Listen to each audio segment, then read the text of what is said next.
Semua hutang pinjol dilunasi oleh asuransi, mengingat menurut teman-teman semuanya, mungkin informasi yang telah Anda baca, OJK mewajibkan pihak pinjol untuk menjalin kerjasama dengan asuransi, ya tujuannya yaitu memitigasi resiko, ya, atau tingkat resiko dari gagal bayar supaya tidak mengalami TWP di bawah 90 atau mengalami kerugian yang cukup besar dari pinjaman online-nya. Dan teman-teman mungkin menanti-nanti ya hal-hal seperti ini saya bahas. Bahkan hal ini dituangkan oleh OJK dalam COJK nomor 19 tahun 2023, dan sebelumnya juga dalam POJK sebelumnya juga hal-hal seperti ini juga sudah pernah dibahas. Nah, hari ini saya pengen menyampaikan buat teman-teman semuanya biar teman-teman paham seperti apa sih jenis asuransinya, benar atau tidak hutang kita akan dilunasi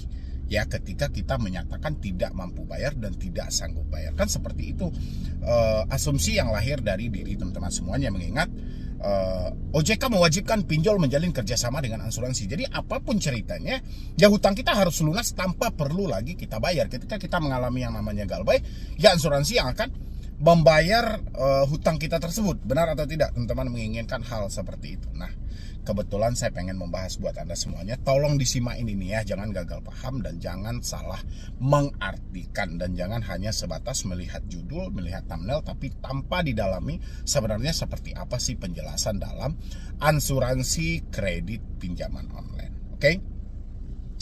Ini saya perlihatkan dulu buat teman-teman semuanya. Asuransi pinjol atau asuransi yang terkait dengan pinjaman online memiliki peran penting dalam mengurangi resiko gagal bayar. Jadi dia memiliki peran penting dalam mengatasi resiko gagal bayar ya, supaya jangan mengalami kerugian yang cukup besar gitu. Oke? Dan melindungi nasabah serta pemberi pinjaman. OJK telah mewajibkan pinjol legal untuk bekerja sama dengan perusahaan asuransi untuk mitigasi risiko. Asuransi ini umumnya berupa asuransi jiwa kredit yang akan dilunasi sisa hutang jika debitur meninggal dunia. Nah, udah sampai nggak di poin awalnya gitu loh. Jadi hutang Anda itu akan dilunasi jika debiturnya meninggal dunia. Tapi kita ingat ada satu kasus yang sempat viral juga ya, walaupun di masing-masing pihak telah menepis hal itu gitu loh ya.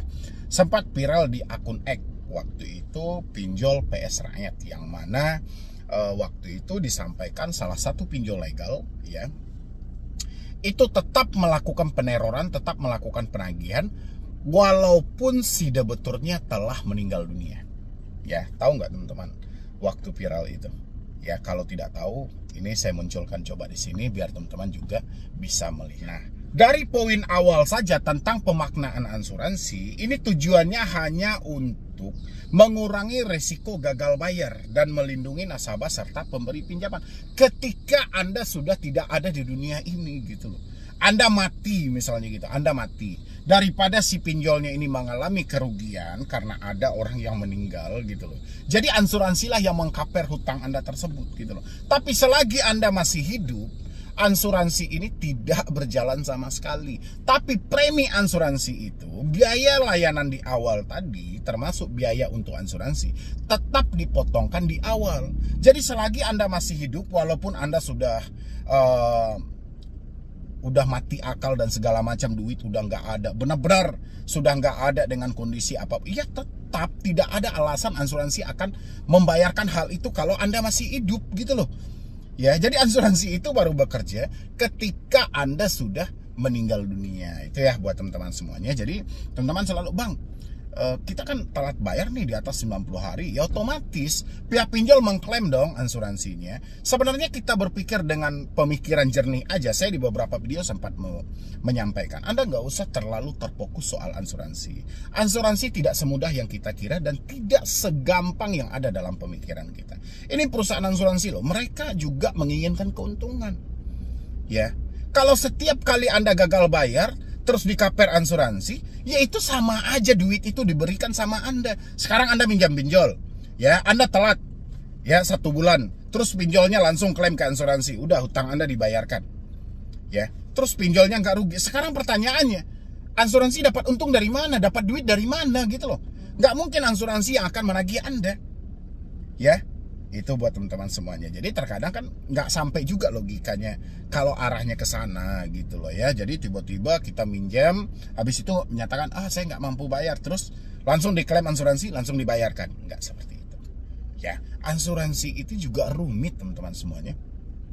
Bahkan Anda sudah meninggal dunia aja untuk pengajuannya itu juga cukup susah gitu loh. Sama kayak Anda asuransi kendaraan misalnya, terus terjadi tabrakan. Walaupun itu ada all risk, TLO dan segala macam. Itu untuk klaimnya aja itu sangat rumit. Ada berita acaranya, ada laporan polisinya dan segala macam. Dan itu belum tentu di ACC gitu loh. Ya, kalau seandainya Anda klaim asuransi kendaraan, tiba-tiba waktu Anda klaim itu SIM Anda mati, pajak Anda mati, ada beberapa asuransi yang menerapkan hal seperti itu. Dan itu kemungkinan kecelakaan Anda ketika STNK Anda mati atau pajak kendaraan Anda mati atau SIM Anda mati itu tidak di-cover oleh asuransi. Ya apalagi ranah pinjol yang asuransi sangat paham dan sangat mengerti bahwasanya orang-orang yang meminjam di pinjol kemungkinan besar 85% tidak mampu bayar. Ya, 15% melakukan pembayaran itu pun dengan keterpaksaan. Ya, jadi asuransi yang disampaikan OJK, pinjol wajib asuransi, itu hanya semata ketika si debeturnya sudah meninggal dunia. Jadi daripada dia mengalami kerugian yang besar, dia bisa klaim dalam hal itu. Ya, ini yang tertuang, Anda bisa lihat di layar saya gitu. Ya, buat teman-teman semuanya, kita lanjutin lagi. Berikut penjelasan lebih detail tentang asuransi pinjol.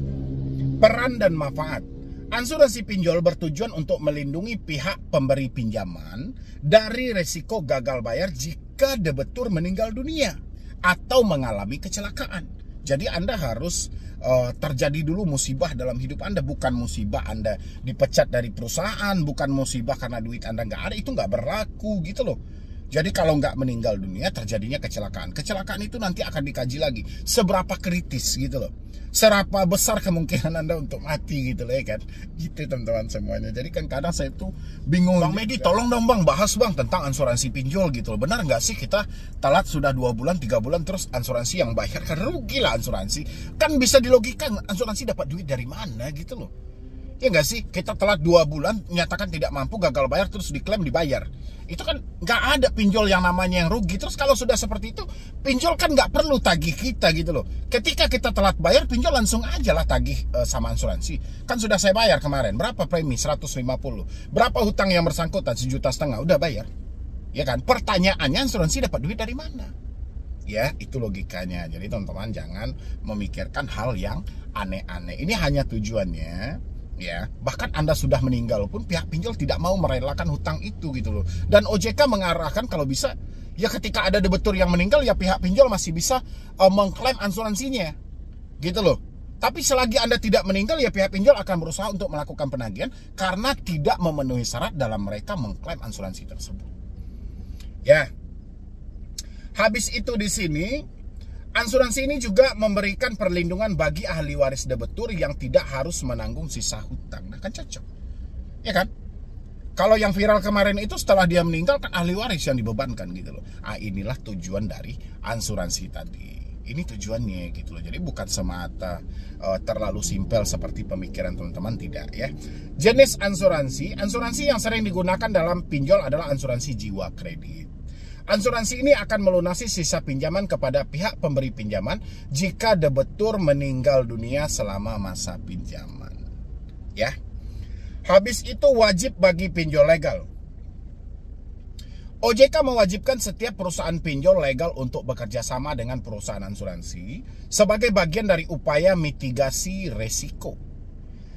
Hal ini dilakukan untuk mengurangi resiko gagal bayar dan memberikan perlindungan yang lebih luas bagi nasabah dan pemberi pinjaman. Dah, resikonya cuma itu aja. Yang penting secara garis besar OJK berusaha bagaimana pinjol tidak dirugikan gitu loh. Walaupun ada nasabah nanti yang meninggal dunia, itu pinjol tidak dirugikan. Tapi ini ada pengecualian gitu loh. Ya. Jadi walaupun Anda menyatakan tidak mampu, itu Anda tetap aja akan ditagih. Karena konsepnya harus meninggal dunia kalau nggak kecelakaan. Oke? Dan habis itu skema perlindungan. Beberapa pinjol juga menyediakan skema perlindungan bagi para leader pemberi pinjaman dalam bentuk asuransi yang akan membayar sebagian atau seluruh pokok pinjaman jika terjadi gagal bayar. Ini untuk investornya ya. Habis itu mitigasi moral hazard. Nah, moral hazard ini ada pemanfaatan oleh oknum di lapangan gitu ya. OJK juga fokus pada mitigasi risiko moral hazard pada asuransi kredit pinjol, yaitu risiko di mana pihak asuransi cenderung mengabaikan seleksi debitur yang baik karena adanya asuransi yang melindungi. OJK telah mengeluarkan aturan terkait produk asuransi yang dikaitkan dengan kredit termasuk pinjol untuk memitigasi risiko ini. Jadi moral hazard itu takutnya teman-teman memanfaatkan dengan cara yang berbeda.